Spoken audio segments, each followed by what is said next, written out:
भगिनियों को नमस्कार। और वास्तव में अभी माननीय ओम प्रकाश माथुर जी जो हमारे छत्तीसगढ़ के प्रभारी हैं, विगत दिनों बस्तर प्रवास था और बस्तर दौरे में वहाँ आम कार्यकर्ता से, जनता से, प्रेस से भी रूबरू हुए और बस्तर जाते समय भी वैसे तो अनेक प्रदेशों के वे प्रभारी रहे, महाराष्ट्र के, उत्तराखंड के, देश के सबसे बड़े प्रदेश उत्तर प्रदेश के और मध्य प्रदेश के भी रहे। तो इस प्रकार से उनका अनुभव पूरे देश का है। किंतु छत्तीसगढ़ में जब बस्तर गए तो बस्तर में उन्होंने जो देखा कि वहाँ की सुंदरता, प्राकृतिक सौंदर्य, वहाँ संभावनाएं और रोड से इतने दूर में पहुँचना, किंतु यदि रेल मार्ग हो जाए तो बहुत जल्दी पहुँचा जा सकता है। कनेक्टिविटी से ही सब प्रकार की और विकास संभव है। इसलिए बस्तर में जो रुके हुए काम है वो पूर्ण हो, इस दिशा में जो प्रेस के बंधुओं ने भी उनके दिमाग में जो लाया, जो उनके सामने रखा, उसको उन्होंने बहुत गंभीरता से लिया। और माननीय ओम माथुर जी के साथ कल हम बस्तर के ऐसे हमारे प्रदेश के महामंत्री केदार कश्यप जी और मैं स्वयं संभाग के प्रभारी होने के नाते ऐसे सब लोगों के साथ गए थे और माननीय रेल मंत्री जी के साथ हमारी मीटिंग हुई, लंबी चर्चा हुई और वहाँ जो संभावनाएं हैं जो हो सकती है उसको करने के लिए, और उन्होंने आश्वासन ही नहीं, सीधा सीधा उन्होंने आदेश दिया। और मुझे बताते हुए बड़ी खुशी हो रही है कि जो राव घाट जो अपना परियोजना है रेल का, जो 140 किलोमीटर शेष बचा था, वो काम जो है वो फिर से कहना चाहिए शुरुआत होगी। एक ईंट भी नहीं रखी गई थी। अब दोनों तरफ से काम चालू होगा, जगदलपुर से भी चालू होगा, रावघाट से भी चालू होगा।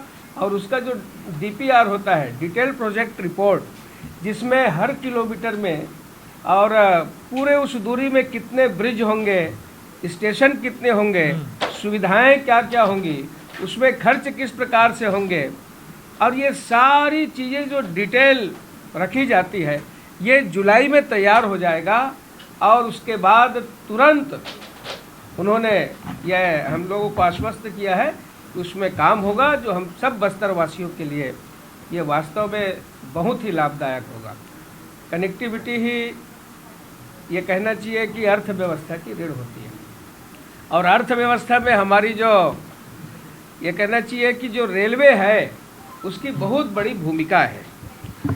हमारा ये कहें कि हाई स्पीड ट्रेनें जो अपने देश में चालू हुई, वंदे भारत चालू हुआ, जनरल डिब्बे ख़त्म करने की, स्लीपर को ख़त्म करने की और उसमें भी सब प्रकार से अच्छी सुविधा देने की ये प्रारंभ हो चुका है। और जिस प्रकार से माननीय प्रधानमंत्री जी ने एक शब्द आप सबके ध्यान में होगा कि हवाई चप्पल वाला भी हवाई यात्रा करेगा, यानी गरीब भी ट्रेन की यात्रा सहजता के साथ करेगा। रेलवे में वेटिंग लिस्ट भी ये समाप्त होगी बहुत जल्दी, ऑन डिमांड सीट मिलेगी। ऐतिहासिक बड़ी उपलब्धियां होगी हम सब के लिए।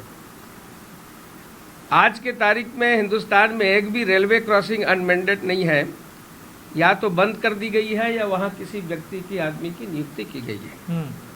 और जहाँ सिंगल लाइन था वहाँ डबल लाइन की गई, जहाँ डबल था वहाँ थर्ड लाइन की गई और फोर्थ की भी लाइन की व्यवस्था चालू हो गई है।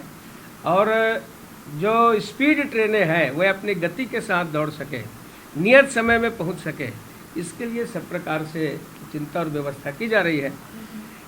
जैसे मैंने कहा कि ये रावघाट परियोजना के साथ साथ एक उन्होंने और ये कहें कि सौगात, रावघाट का तो हम छत्तीसगढ़ के लिए बहुत बड़ी सौगात। दूसरा जो उन्होंने कि जो ब्रिटिश समय का पुराना एक नैरो गेज जो लाइन था धमतरी से लेकर के कांकेर कोंडागांव तक, जिसको ऐसा कहते हैं कि द्वितीय विश्व युद्ध के समय कहते हैं कि उसको उखाड़ करके और कहीं ले गए और उसके बाद फिर वो लाइन ख़त्म हो गई।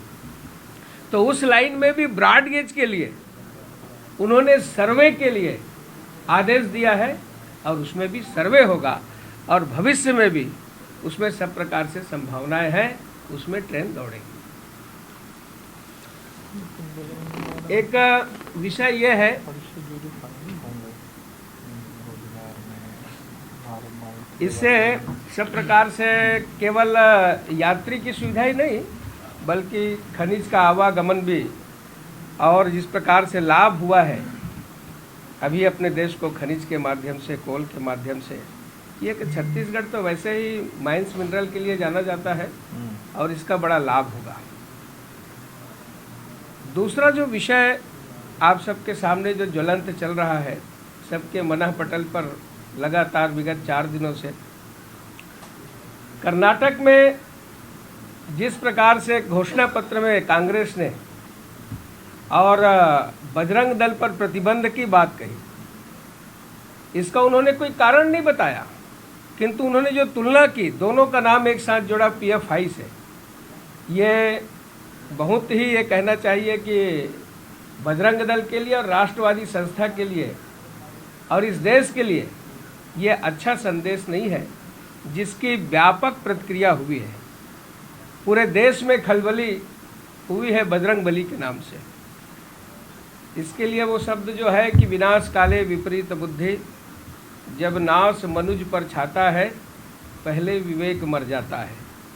तो वास्तव में ये कर्नाटक ने जो ये निर्णय लिया है, ये बहुत ही दुर्भाग्यपूर्ण निर्णय है।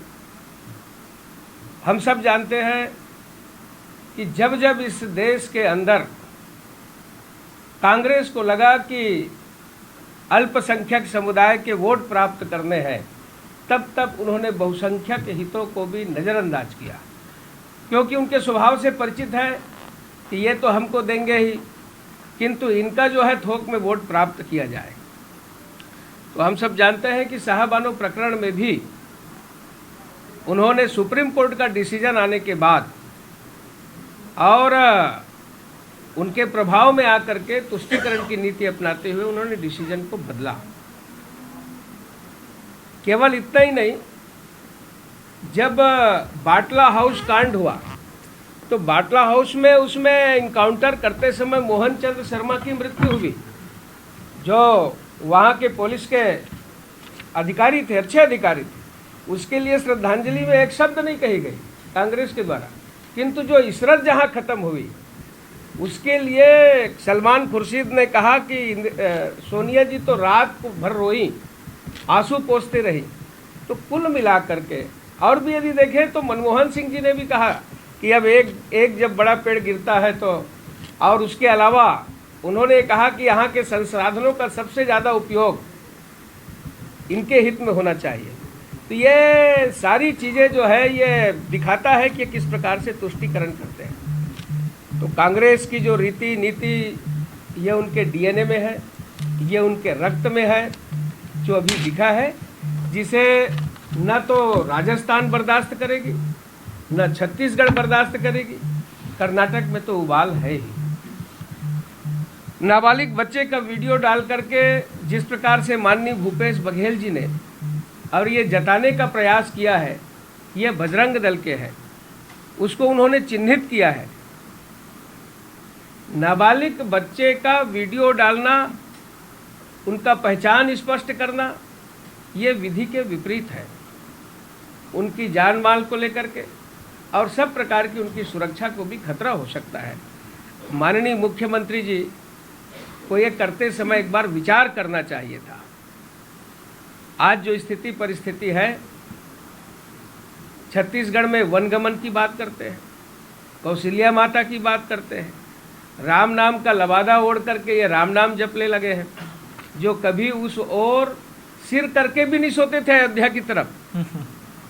अब ये सब प्रकार से तो ये काल नेमि जिमि रावण राहु, जैसा काल नेमि नाम का एक दैत्य था और वो राम नामी ओढ़ करके दाढ़ी बढ़ा करके साधु बन गया था, किंतु जब पता चला तो फिर उसकी मरम्मत भी हुई। तो 2023 में उसकी मरम्मत भी होने वाली है और वो ज़्यादा दिन नहीं है।